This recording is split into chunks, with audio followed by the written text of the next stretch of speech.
of a new Titan in the MONSTERVERSE. It's a giant spider with like a giant skull head. Its name is Titanus Abaddon, and to be honest with you, I don't know a ton about him, so today's video, we're gonna learn. And what better place to do some learning than Goji Center? You already know Goji Center. Let's get right into it. Shout out to him. Goji Center, the MONSTERVERSE Titanus roster of Abaddon. Titans has been expanded. I think he's like in a video game or something. Yeah, IGN. Titanus Abaddon.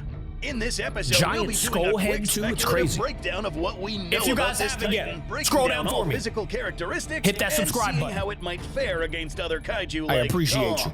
Subscribe if you haven't, and let's dive right in. Let's go. Hit that like button while you're down there as well. This Titan, we must first take into account certain events that happened in the MONSTERVERSE timeline some time ago. We are technically talking about post-2014 when Godzilla first emerged against the Mutos. Titanus Abaddon is a Titan that technically already existed in the MONSTERVERSE lore. The first time we've heard about this kaiju was actually back in 2019 in Godzilla King of the Monsters.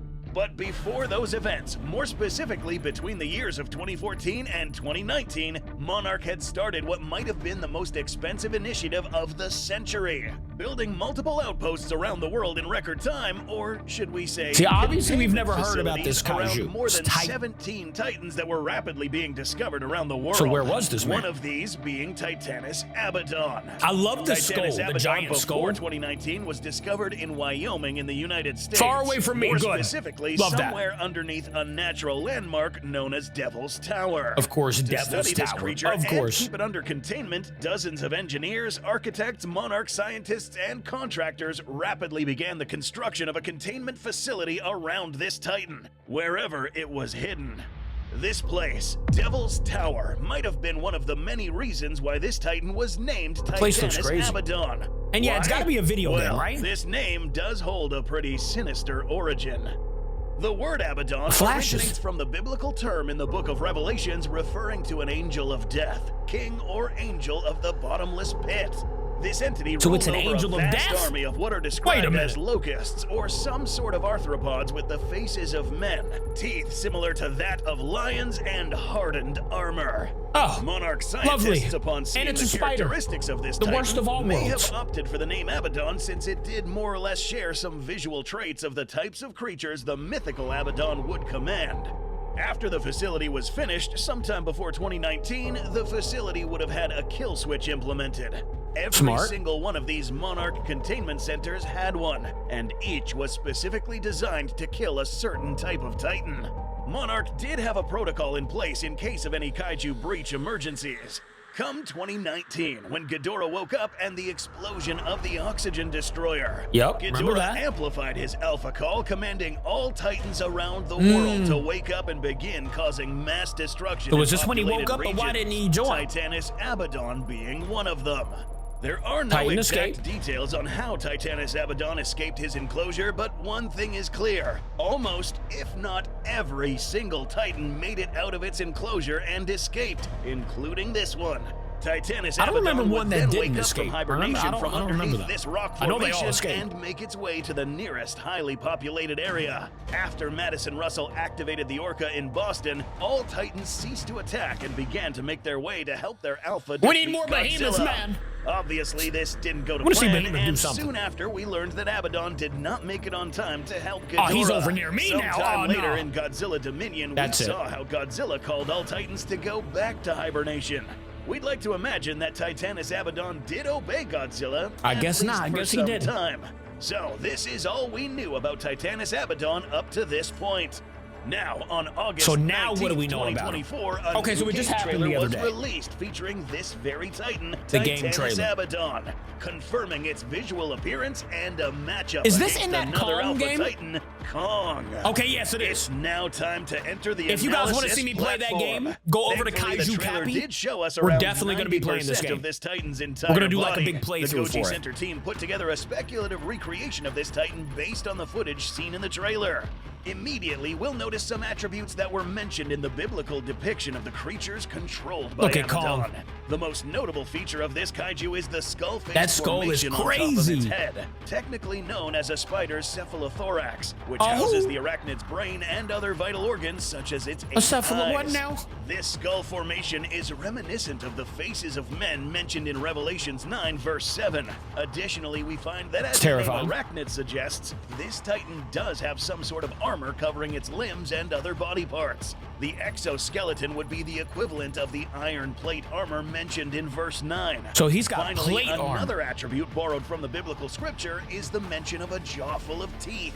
In the game trailer, if you look closely, you'll find that this titan, bro, that game's gonna be so good, has a jaw similar to that of I don't know about so good, but like I'm excited for it. For instance, it looks good. That they use to inject prey with venom and also to tear prey I'm ready for a apart before Godzilla being game. pulled into their tubed mouth for consumption. Not this one though. This titan, despite sharing many arachnid attributes, has evolved to have a jaw filled with teeth capable of swallowing large chunks of meat and not relying on digesting its food similar to tarantulas. Love that for him. This takes us to our next body part, the legs. True to arachnid properties, this titan has a total of 8 legs. Titanus Scylla, for instance, had a total of 6. But are these legs more lethal? Ooh, Scylla versus these are Abaddon. actually quite similar. Both Abaddon and Scylla seem to That'd be have a nice sharp little tips battle on the end of each of their legs, using these as weapons for stabbing Who into y'all the taking, soft, Scylla versus surface Abaddon? areas Which one do y'all of got? big or We don't know a small lot about creatures. Abaddon. The tips We know of about Titanus Abaddon, Scylla's however, kinda are good. particularly sharp, almost like needles. This is especially terrifying. Oh, they since are. an Look at that animal thing. This big has no business having claws this meticulously sharp. That's Unless facts. it evolved to also feed on or torment small creatures such as us, humans. Yeah, here's where this gets a little dark. Again, we must make reference to the biblical passage corn on the that says cob. that these creatures are meant to torment humanity. So, things are beginning to add up here. Seems as if this titan has been designed well enough to terrorize small organisms such as us. Oh, great. Imagine Run, a little titan man. with a human skull on its cephalothorax instilling terror on anything that lays eyes on it, capable of showing up to a city and absolutely destroying it. All meanwhile impaling random running humans one by one and bringing them close to his I'm assuming you're going to be the mouth. human in this scenario. Not wasting time by injecting them with venom and pre-digesting them. No, just throwing them in its mouth. And not only that, potentially preserving them in silk casings for later consumption. Oh, or nah, who I'm knows, good off that. instilling even more terror in the surviving inhabitants. Yeah, spiders are known for preserving prey in silk casings. In the game trailer, we do see these hanging objects that do more or less resemble dead people delicately wrapped in silk. I didn't even notice that. A titan this large shouldn't waste its time and energy killing small creatures, since these aren't even worth the caloric output. After all, this is a titan and would really search after radioactive sources. This tells us a lot about its character. Moving on to the psychological realm of things, it's likely that this fella, Titanus Abaddon, is actually quite smart, unlike real-life arachnids. This guy is intelligent enough to probably Of course he's smart. Look at the size of that brain, brother. Finding pleasure in tormenting other intelligent beings, such as humans. And in this new game coming up, we'll likely see this titan take its time chasing the main character. Yeah, we're definitely going to play this game. So like I said, this big has Kaiju no real Capi. reason to spend Go hit all that its subscribe energy button. chasing after a peanut's We do worth all of types of calories, monster stuff over there. Unless it's doing it for fun. Dinosaurs, or for a Godzilla, different all type. reason. All type. In the game trailer, we do notice this little guy. Proportionally small. Kong survival Let's be instincts. real, Yeah, if yeah, we that's see what it any is. one of these spiders crawling around, the whole town's gotta go. Yeah, town's gotta These go. are likely smaller creatures that are either controlled by Abaddon itself, sending these little fellas to hunt down any stray humans that escaped in small, narrow Be walking around with a spaces. This wouldn't flamethrower. be the first time we see hive mind hierarchy in the MONSTERVERSE. In Godzilla Dominion, we find cases such as that of the murderfish controlling smaller Dunkleosteus-type creatures, and Camazotz, who also had his minions. Abaddon may have the same dynamic going on here. He's got minions. If not, these He's gonna be may just end controlling up them being big the old spiders. offspring. At the end of the game trailer, we do have the Hey, confirmation I'm hyped. that this Let me know in the titan will comments if face you guys are Kong excited in for this game. combat. Now, note that this game takes place shortly after the events of Godzilla vs. Kong in the Kong year survival 2024, instinct. meaning Sick. that Kong will briefly have to re-emerge to the surface world for reasons that will be revealed in-game. Bet. This fight will be interesting, since we see Kong in this trailer without any weapons. I and like we it. may end up needing them, since Titanus Abaddon He's- is armed with bro, long he's huge. appendages that give it a clear Abaddon? advantage at range. Ginormous. enormous. Well-placed strike at a soft, squishy organ can spell doom to the ape, especially That's facts. since this Titan can also snap back with a mouthful of teeth. We'll be covering this Titan again in the near future, and we'll be once more reacting. information is released. I'm excited. Like I said, go check out Kaiju Capi. We'll be playing that game when it comes out for sure. And I will see you guys tomorrow. Thank you for watching with me. I love ya. Goodbye.